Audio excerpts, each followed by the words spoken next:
an ape man walked the uncharted forests of the American Northwest? What unknown monster of the sea grappled with this U.S. Navy frigate in South American waters? Why did people raise up this enormous circle of stones in Orkney 4,000 years ago? Who drew this giant, the largest figure in the world, on Chile's loneliest mountain? What hands fashioned the skull of doom? Does it bring death? And why do stones move by themselves in California's Death Valley? Mysteries from the files of Arthur C. Clarke, inventor of the communication satellite and author of 2001, now in retreat in Sri Lanka after a life of science, space, and writing. He ponders the riddles of this and other worlds. Mysteries have intrigued and amused me ever since I was a child and read stories of fishes falling from the heavens, of giant sea monsters attacking ships, and luminous shapes moving through the skies. This strange light which flew over southern England remains unidentified, but is it a spacecraft? Does this film, shot in 1936, show the Loch Ness Monster? Did it surface once more 41 years later to be captured again by the camera? Is this the footprint of the Yeti, the abominable snowman of the Himalayas? And does this shaky film taken in a forest in Northern California really show Bigfoot, another ape man who has so far eluded all his pursuers? This gruesome corpse was trolled up by fishermen in the South Pacific. Is it what it appears to be, an unknown monster of the sea? When the camera seems to capture an African snake twice as long as any ever recorded? Or a missing link killed by explorers in South America?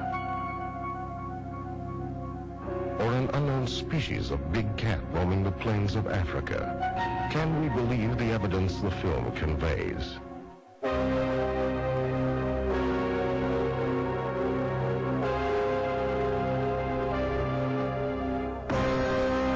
Arthur C. Clarke's Mysterious World is a 6-volume cassette series. For ordering or information on volumes 1 through 5, call 1-800-538-5856. Everyone must feel awe, indeed reverence, at a place like Stonehenge. But these latter-day druids have no more right to be there than anyone else. Their association with stone circles is an invention of 18th century romantic writers. The Druids flourished 1,000 years after the completion of Stonehenge. So to confuse them with stone circles is like mixing up the Battle of Britain and the Battle of Hastings. This is one of the few facts we do know about the 1,000 or so stone circles scattered over the British Isles.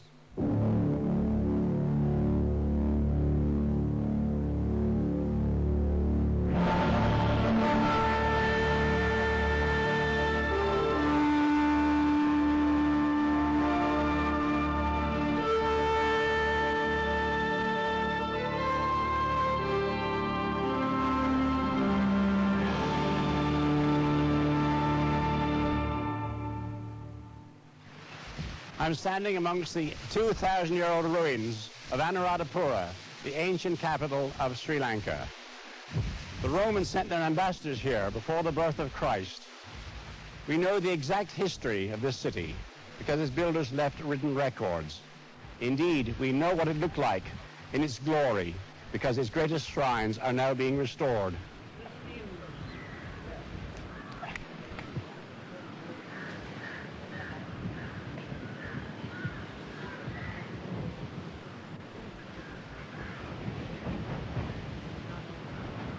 By contrast, the hundreds of stone circles scattered over the British Isles are a complete mystery. Their builders left no record of their thoughts or their motives. More than 1,000 circles and henges have survived into modern times. The power of their lingering magic has outlasted the rise and sometimes the ruin of Christianity.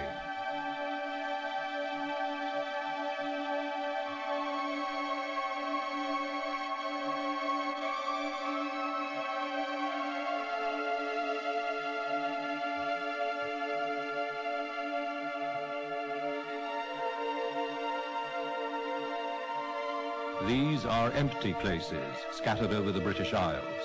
The ground they stand on holds few clues to their purpose.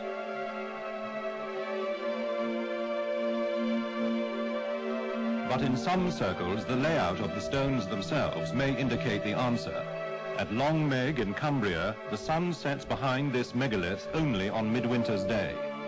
So did standing stones help to fix the calendar in prehistoric times. Nowhere on Earth is there more spectacular proof of ancient fascination with the changing skies than here.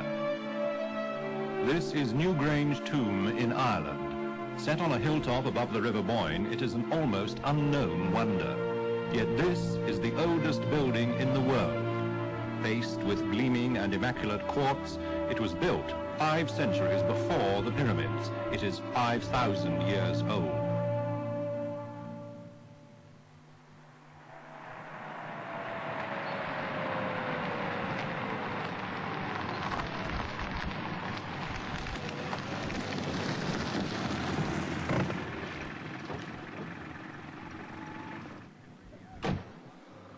Every year, on one special day, Newgrange Tomb is a place of pilgrimage for the archaeologist who restored it, Professor Michael O'Kelly.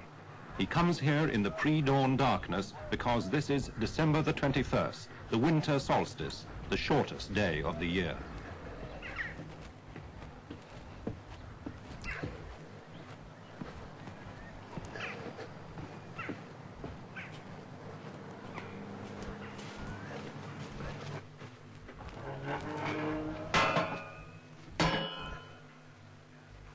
Professor O'Kelly began to unlock the secret of Newgrange when he uncovered a strange slit above the door.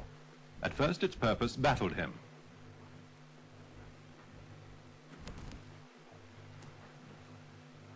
The tomb has an inner chamber magnificently vaulted.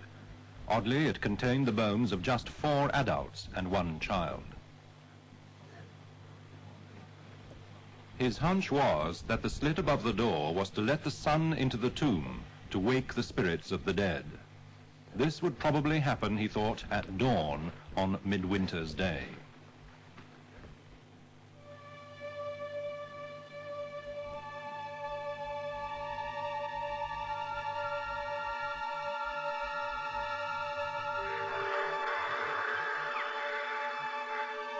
His hunch proved to be correct.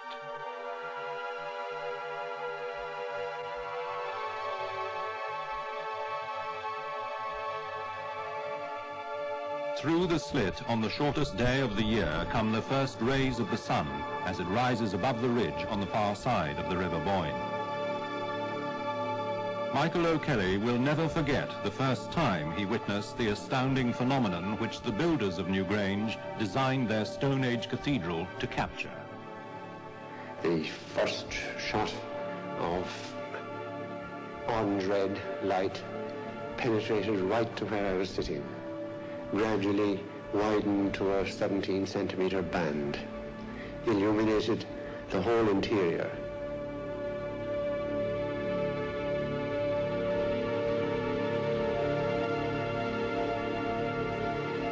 I could feel the spirits of the dead all around about me, and I wondered if a voice shouldn't come and say something, even if only to tell me to get the hell out of here. But nothing happened. Silence. The band of light slowly crossed the floor, and then a point came after 17 minutes, sudden cut-off, darkness. How to explain it, I don't know, but quite obviously the builders of this place had thought the whole thing out, had organized this slit so that it would be level with the local horizon, and so that when the tip of the sun appears, there's a horizontal line from the horizon through the slit right to the center of the floor. The world's oldest building guards one of the world's oldest mysteries. Perhaps people gathered here 5,000 years ago to commune with the spirits of the dead. Perhaps this unique dawn marked the end of the old year, the beginning of the new. Whatever the truth, the marvel of New Grange displays the central importance of the movements of the heavens to the builders of the ancient world.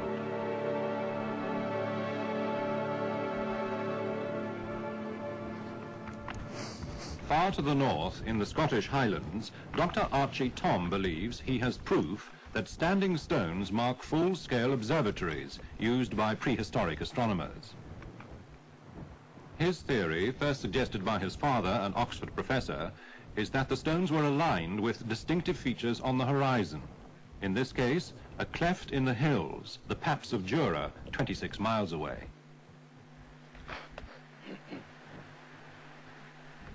The Tom's surveys suggested that the astronomers stood on this platform known to be man-made. In an age when Scotland enjoyed fine weather, they could fix the date of the winter solstice by standing in line with the stone and watching the sun set precisely in the cleft of the hills of Jura.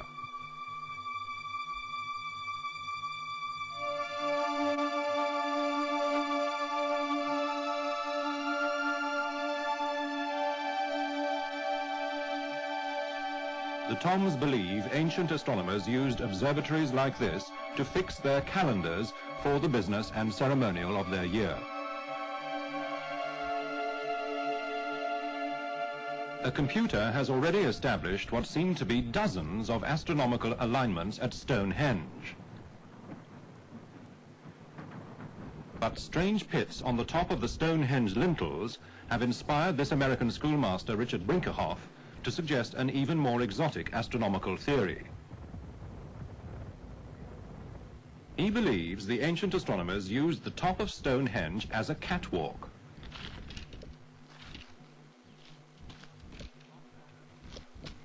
From there, with the help of sighting poles stuck into the pits, they could observe important developments in the cycles of the moon. There are 11 pits altogether, probably. Perhaps more, obscured by later erosion. These two particular holes, like all the others, were probably used as sites by people on top of the lintels yonder, looking past them at moonrise on the distant horizon. The northernmost point that the moon ever rises on the horizon, as seen from across the circle, is identified precisely by the farthest of these pits behind me, above which the moon rises once every 57 years. The northernmost point that the sun rises is identified by, seen by a man across the circle, is identified by the pit right there in front of me. All of the pits between these two identify intermediate stages in the moon's motion northward along the horizon in those regions where the sunrise never occurs.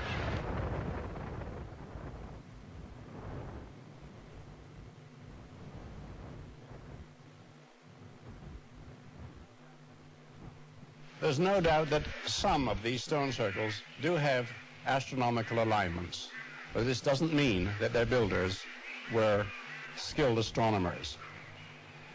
As for the other circles, the majority, well, perhaps they were no more than meeting places, the equivalent of the village hall, if you like. We can't prove this because all the structures disappeared except for the basic stones. Look at this forest of columns around me. No one would ever have guessed what this was. In fact, these pillars were the foundations of a very tall building, many stories high, built about 2,000 years ago. But all the wood has vanished. So today it's impossible to guess what the original structure was like. And that may be the case with the still unexplained stone circles. But the incredible scale of this circle at Avebury in Wiltshire almost defies modern explanation. It covers 28.5 acres and encompasses a whole village. In the ancient world, some experts believe, it must have been such a showpiece that Stonehenge, with its weird arches, was built later as a rival attraction. Avebury must have been a massive undertaking. Its construction leaves archaeologists awestruck.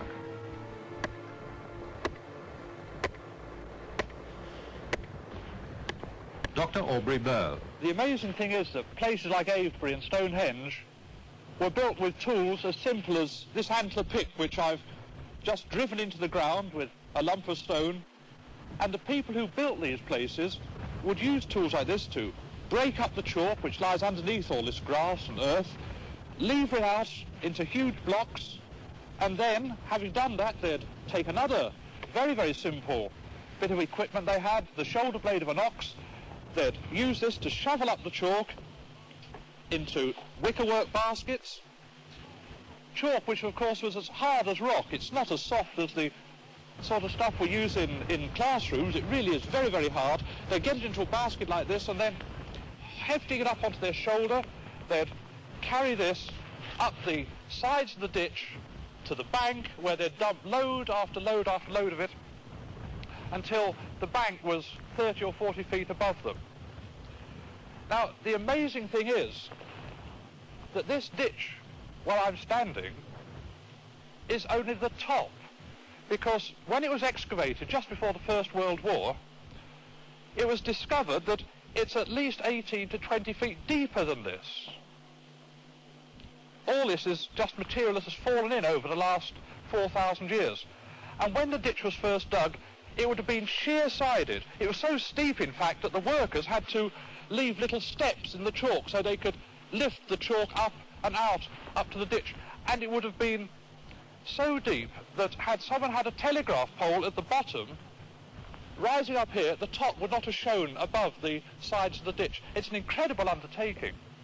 And it must have taken 50, 60 generations of people who would be born in the middle of the work, would work all their lives at it, and yet would never see it finished. And then inside the ditch were the great circles of stones. We know they were dragged several miles from the Marlborough Downs to Avebury. The stones were carefully selected for size and shape. When we look at a huge thing like this, it wasn't moved very easily, but what isn't obvious is the work that went on before they moved the stone, because they couldn't just get hold of something like this and drag it. First of all, they had to make sledges, and they had to make sledges of oak or elm, something very, very tough and resilient.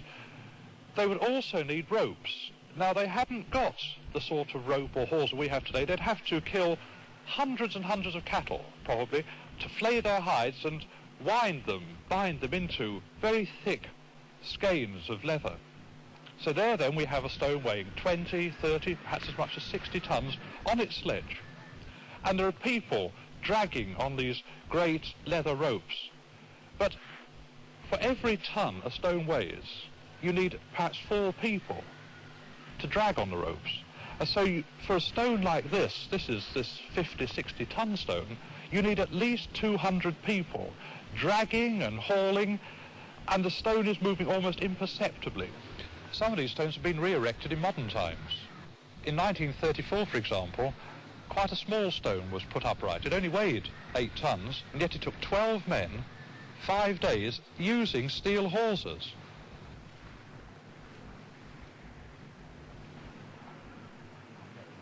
At circles like Castle Rig in Cumbria, the construction was easier, but the layout is often puzzling.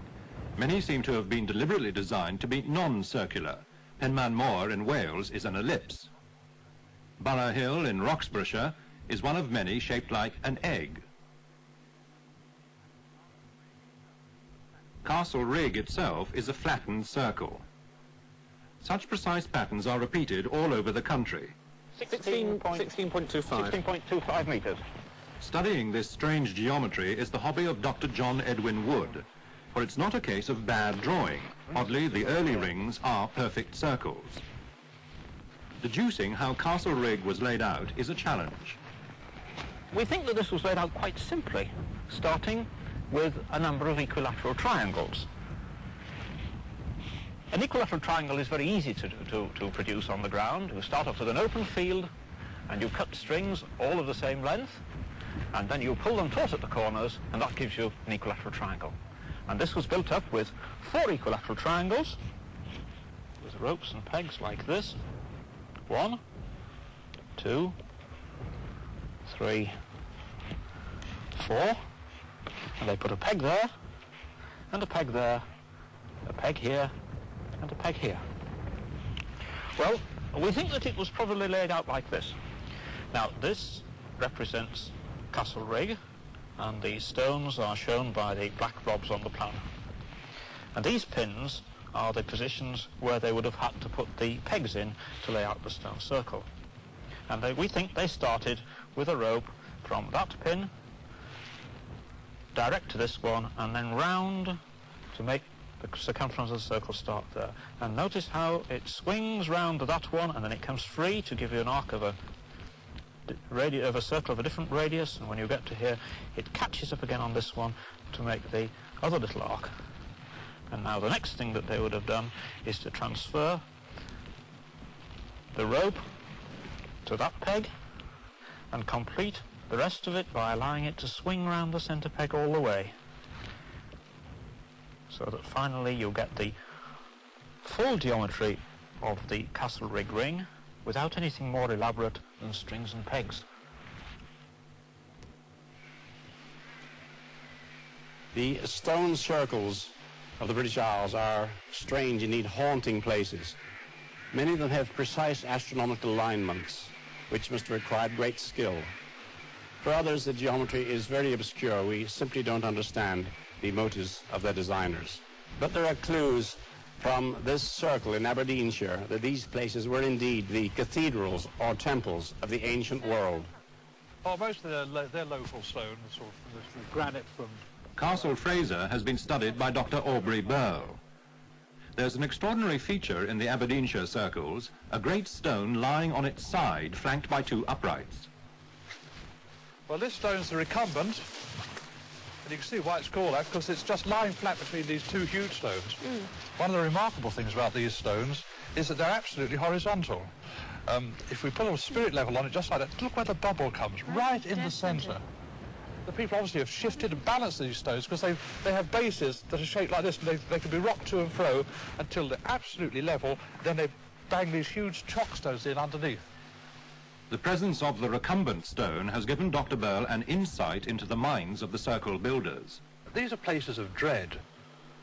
People who built these circles were people who had very insecure lives. They had no knowledge of what caused a blizzard or a drought or an epidemic.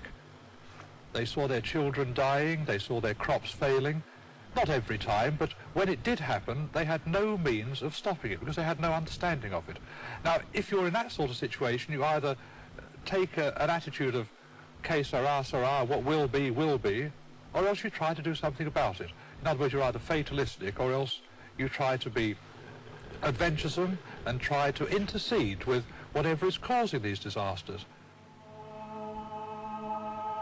The recumbent stone told Dr. Burl what the people who built this circle turned to for help in their uncertain world. He found the stone had been placed between the southeastern and southwestern points. They were concerned with one and one phenomenon only. That was the moon up in the sky. Because the moon rises towards the southeast, it sets towards the southwest, and there are nearly 50 recumbent stone circles where it's possible to work out exactly in which direction a recumbent stone is directed, and every one of them is directed just to that position where the moon would pass between one flanker and the other flanker, passing over the recumbent stone and then setting. The moon must have been an object, I think, of very special reverence, if that's the right word, to these people. We don't know how they regarded the moon, but we do know, even from today's astronomical observations, that to pass from one flanker to the next, the moon must have been slowly moving across the recumbent for 1, perhaps 2 hours. And it must have been at that time that the people perform their ceremonies. But there's rather more than that. The moon has a very peculiar motion in the sky, and once about every 19 years, the moon is very, very low on the southern horizon, very low indeed. And at that time, instead of being high up, it would have appeared almost to roll along the top of the recumbent stone, a magical moment for the people. Although there are some clues to ceremonies enacted on nights of the full moon, the ashes of fires, even the pitiful remains of many different children, the stones keep their eerie secrets. When we look at circles like these, at least I am always very much aware of a mystery surrounding them, because we can collect so many facts about them, we can make so many deductions about them, and yet in the end, when we stand in a ring like this on a beautiful moonlit night, I am more aware of mysteries than of answers. I can see shadows, but what I can't see, however hard I try, are the people who built them. I know something about their lives. I know their lives were short. I know their children suffered. I can understand why they put up these stones. But what actually went on inside the rings, the actual beliefs of the people, these are matters which escape me, and I suspect will always escape us. You know, it's like reaching out into the darkness. You can go so far, but in the end, you can never touch them. You're always reaching for a shadow. Dawn over Death Valley reveals an earthbound moonscape amongst the most hostile territory in all America. Bitterly cold by night, blistering desert by day. Its only inhabitants are herds of wild donkeys. Yet here, strange tracks keep appearing on the baked surface, left by huge boulders, stones which seem to move under their own power, curving and looping for hundreds of yards and even for miles. The scene of this weird phenomenon is Racetrack Playa, a dried-up lake on the edge of Death Valley. Geologist Dwight Carey, with his new bride, has made the 7-hour journey here from Los Angeles. For more than a decade, he has been trying to find the key to the strange forces which cause the stones to move.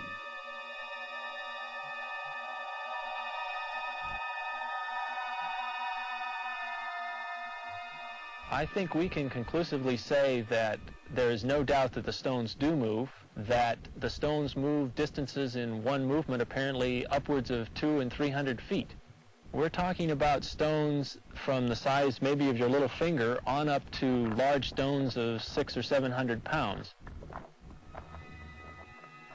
No one has ever seen a stone move, but Carey quickly ruled out hoaxers. They couldn't have moved quarter-ton rocks for hundreds of yards without leaving telltale traces. He also discounted theories that Racetrack Playa was affected by mysterious vibrations or magnetic effects. As each new and serpentine track appeared, it was painstakingly plotted.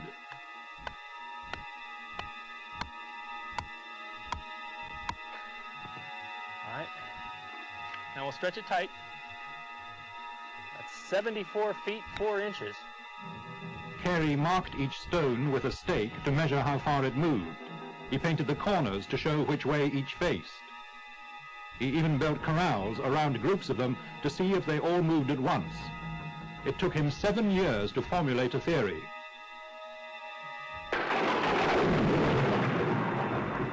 He thought that perhaps once every 2 or 3 years, rain and wind joined forces to produce precisely the right conditions. The playa surface is probably rather firm, but contains a thin layer of very slippery mud, possibly with some water standing on top of it. And the wind is able to pick the rock, start the rock to move, and slide it across on the firm base, but pushing aside the very slippery mud and sliding right on top of that as it moves. It's probably moving a couple of feet per second as it rides off across the playa, and after 100, 200 feet of movement, or sometimes just a very little movement, the stone will eventually come to rest as the wind dies down. I believe it's basically changes in the wind during the time when the rock is moving that cause the stone trails to be so variable. The wind not only being funneled through this area, but the cliffs that protrude out sometimes give a whirlwind type effect, so that the wind is actually whipping around in different directions. Basically what we've done is develop circumstantial evidence that builds to the point of saying wind on a sloppy playa surface is the only explanation we can come up that's legitimate. No one has ever been out here and actually seen a stone move. Probably it's a fact of nature that it only happens on dark and stormy nights when no one in their right mind would be out here in the first place. The moving stones of Death Valley are quite surprising, but I'm sure that Dr. Carey has solved this minor mystery. But there are other mysteries to which we'd like answers. I have a hunch that one of the most important of all mysteries may be ball lightning.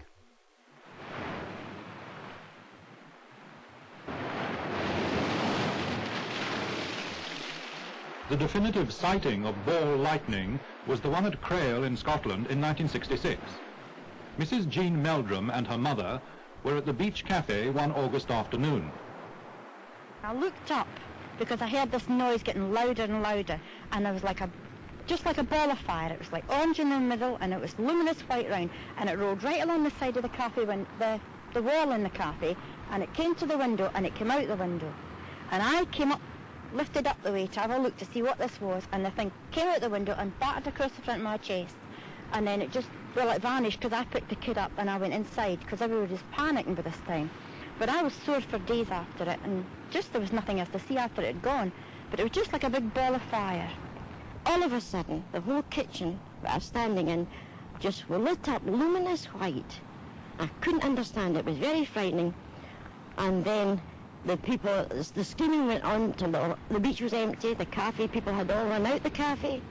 They ran out like lightning. And the beach attendant, who had a wooden leg, he usually sat on the table just next to the counter. And you never saw him move so quick in all your life. He was gone with the rest. And the following day I discovered the 2 gas jets in the top of the cooker were cut right through. And we had to send it to the blacksmith in Crail, the local blacksmith, to be repaired. A year before, across the Atlantic, Clara Greenlee was having an irritating afternoon. Because I was trying to swat a fly that had been around aggravating us for I don't know how long. Why, I turned to look at my neighbor, and when I did, why, I seen right outside the screen in that direction this ball of lightning. I didn't know what it was. Why, it appeared, the size of probably a basketball, or maybe a little larger, and it started, the color of it was like orange, more or less, and it had like a halo around the edges of it. So just about the time that I was talking to my neighbor about this fly, it came in and I hit down, and when I did, this ball of lightning, it fell to the floor, rolled around a little, and exploded and made a terrible sound, I guess about like a shotgun. And my neighbor looked at me and said, "That ought to got him." Ball lightning terrified peasants and killed a pig in Salignac, France in 1845. Diane de Poitiers was chased by it on her wedding night in 1557. In St. Petersburg, Professor Richman was killed by it. And at Gorges de Loup in France in 1901, ball lightning disrupted dinner. In 1868, a Viennese eyewitness painted what he saw. At Edinburgh University, ball lightning apparently penetrated a window of the meteorology department. And at Castleford in Yorkshire, it was photographed during a storm at 2 o'clock in the morning. At Los Alamos, birthplace of the atomic bomb, dramatic clues to the mystery of ball lightning have been found by James Tuck. Hi, Mr. Tuck. How are you? Fine. A little cold. Professor Tuck has distilled its characteristics from eyewitness reports. This ball, very characteristically, floats through the air like this. The ball, on the average, is about a foot in diameter. Sometimes there are people who say they've seen it a yard in diameter, and there are some people who claim they've seen it about the size of a walnut. It's not very bright, about the brightness of a 100-watt lamp. Now, that's pretty bright at night, remember, but in the daytime it's nothing special. It's said to make a fizzing, buzzing noise. It lasts, on the whole, on the average, about 5 seconds. Stories from the U.S. Navy submarine service put Tuck onto an experiment. Submariners told him how clumsy switching of the batteries could produce fireballs which often burnt their legs. At Los Alamos, Tuck persuaded some colleagues to help him in the lunch hour to try to manufacture ball lightning. For on the very premises where he had helped build the atomic bomb, Tuck had discovered they had a gigantic submarine battery, as big as a power station, but now redundant. One day, the last before the battery was due to be dismantled, they decided to surround the switchgear with a small concentration of methane gas. Well, we set out to experiment with a cellophane box around the switchgear, and we were all behind the sandbags about 50 feet away from the switchgear. We had the cameras rolling. We took the picture. And I made a bit of a blunder, a small mistake about the right gas concentration in this box, with the result that instead of the gas merely serving as some kind of component in any future ball lightning that we hope to make, the warming by the arc caused it to explode in a mild way. So the arc itself makes a big noise, but what happened was the whole thing went whoomph like this, lifted the roof a little, and we were all staring at this with our jaws dropped round our ankles in horror. Well, then that was the experiment, and that was over, and we did a little illegal champagne drinking and said, well, it was a good try. We didn't succeed, folks. And that was that. The colour film of this kind has to be processed elsewhere, and when it came back from the lab and we examined the last film, to our profound astonishment, there was an object on it. We could see the explosion and so on, but there was an object which came along towards us, bounced on the floor, went off the frame. It had a diameter of about 3 inches in diameter. It was on 150 frames of the film. Both cameras showed it, went behind something and came out again on the other side. It floated. It didn't fade. It kept the same brightness. I must say that that it had a lot of characteristics of ball lightning. Can I say as a scientist that we made ball lightning? I'm afraid not. Because an honest scientist must repeat it over and over and find the conditions for when it does it and when it doesn't. But this was an ex post facto affair. We couldn't repeat it. So all I can say is I think if I were asked honestly, had we made ball lightning, I would say it's a 50-50 chance we had. Ball lightning involves matter at very high temperatures, the so-called plasma state found in the cosmic furnaces of the stars. Through its study, we may be able to create here on Earth sources of infinite power, and then our energy problems will be over forever. But it's mankind's past to which this grisly cadaver offers a clue. Known as the Minnesota Iceman, entombed in a glass-topped coffin, he was the star exhibit in a traveling show which drew astonished crowds in the late 1960s. The keeper of the corpse, Frank Hansen, claimed it had been found locked in an ice floe off Siberia in the Sea of Okhotsk. For the show, the ice was painstakingly pared down over the body. Zoologist Bernard Heuvelmans has spent a lifetime on the track of unknown animals. By chance, he was staying with a colleague in America when the Minnesota Iceman was revealed. They hastened to examine it. There was no doubt that we were looking at some sort of man. Not Homo sapiens, but some sort of strangely hairy man. We were struck by many things, the enormous hands and the enormous feet, and also, more especially, the features of the face, because it was absolutely unlike any man on Earth.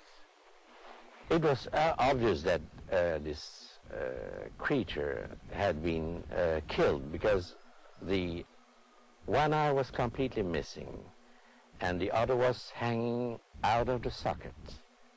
And it had blood all around, so we thought it was probably shot in one eye, and the bullet made the other eye pop out. At first, Heuvelmans had expected a fake, but now he believes the Iceman was genuine. From seeing it, there is no question that the Iceman could be a hoax, a faked dummy, rubber dummy, or what have you, as they told in the press. When you have seen something, we examined this creature for 3 days, very carefully, and we were very suspicious, I can tell you, at the start. But after a while, that was quite ruled out. No, there is absolutely no doubt for me that I have been examining a Neanderthal man, a surviving Neanderthal man. Heuvelmans' account made world headlines with his proposition that the fresh frozen corpse was a Neanderthal, man's closest evolutionary relative, previously presumed extinct for 40,000 years.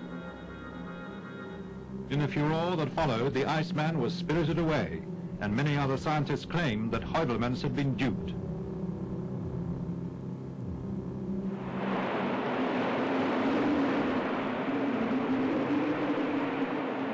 Yet perhaps his idea that Neanderthal man may still be living is not utterly outrageous. In 1941, this man, Victor Juszczyk, a Polish exile who now lives in Blackpool, was on the run from a Russian prison camp. As he wandered across Mongolia, he came face to face with a wild man. For a moment I was terrified and at the same time excited. He was very broad. He's got no hair on his face. He's got a wide mouth. He's a Mongolian and Eskimo type. Very broad white teeth. His look is, you never see anything look like that. This is Stone Age man. This wild man was reportedly shot by Russian soldiers that same year. A Red Army colonel, V.S. Karapetyan, said its shape was human, but its eyes were dull like an animal's.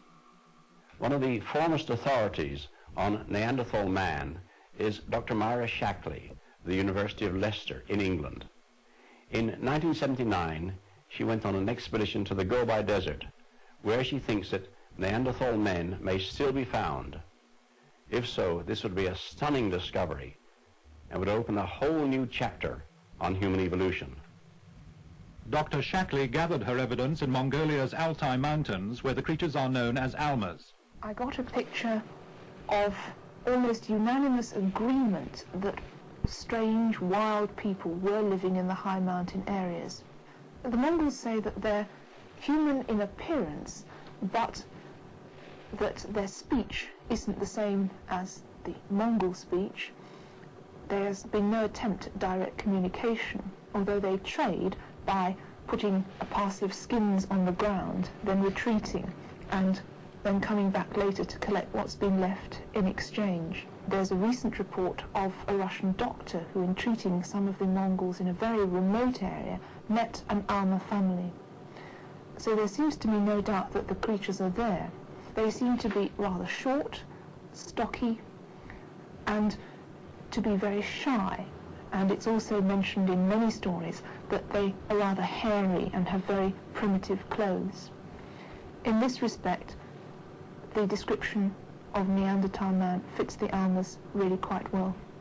If he managed to get into the high mountain areas, then there's no reason why there shouldn't be adequate breeding populations of Neanderthal man still surviving. And indeed, this seems more likely than the alternative, which is that a very successful species of man should suddenly become extinct for no apparent reason.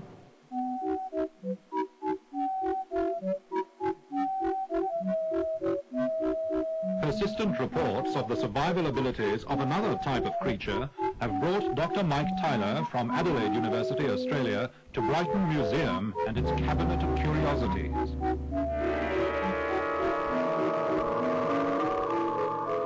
Here lies a mermaid,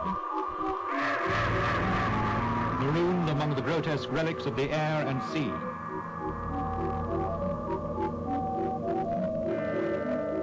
And strangest of all, this rock, which was found in 1883. Inside, in a secret cavity, a fully grown mummified toad. The specimen was discovered by a man working on the roads by the name of Mr. Nye, and he picked up this particular stone, and although it seems rather heavy to me, apparently he noticed that it was a good deal lighter than usual, and as a result he split the stone open, and inside for the first time discovered this strange dead toad. This toad emerged alive from a solid block of coal, which had been burning in the hearth of a Mr. W.J. Clark at his home in Bath Street, Rugby. Although it had no mouth and no rectum, it lived on for 5 weeks. Old books, like White Watson's Strata of Derbyshire of 1811, contain further reports. At Eastwood Colliery, a toad was taken alive from a coal seam in the fire engine pit, but died immediately on exposure to the air. And at Cowden near Ashford, 2 toads were found alive in a block of marble. In a letter to the Times in 1862, a Mr. Scott reported 2 cases of toad in the hole. One was found in the middle of a 4-foot stone, which later formed part of a plinth in Birmingham Town Hall. Scientific American, as recently as 1933, carried the story of a frog nicknamed Old Rip, after Rip Van Winkle. He seemingly survived for 34 years beneath a concrete roadway at Schenectady, New York. The specimen in my hand is quite an intriguing one, and it's indeed an oddity. However, this particular nodule, this particular stone, in fact contains an aperture at one end. The aperture is about ½ an inch in diameter. It's a little smaller than the diameter of my small finger. And it is conceivable that the toad crawled in through that hole at a stage when it was quite young. It perhaps found insects inside there, and there's certainly some evidence that some insects are attracted to toads, perhaps by the peculiarities of their smell, smells that we can detect too. And so we can envisage a situation in which we have the toad here inside a cavity, inside the rock, eating and eating and eating, until he reaches the point when it's quite impossible for him to leave. He in fact is larger than the aperture through which he crawled. In 1825, the naturalist Dr. William Buckland buried some toads in sealed stone cells for a year. Some survived the first 12 months, but not a second gruesome interment.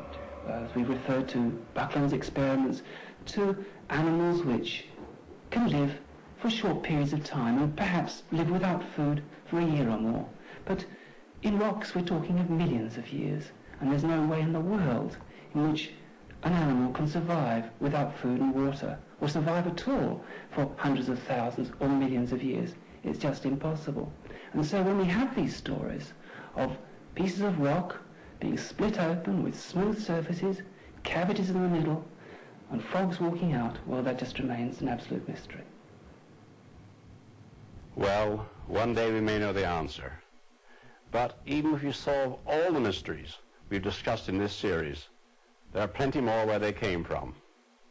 For our universe is not only more mysterious than we imagine, it is more mysterious than we can imagine.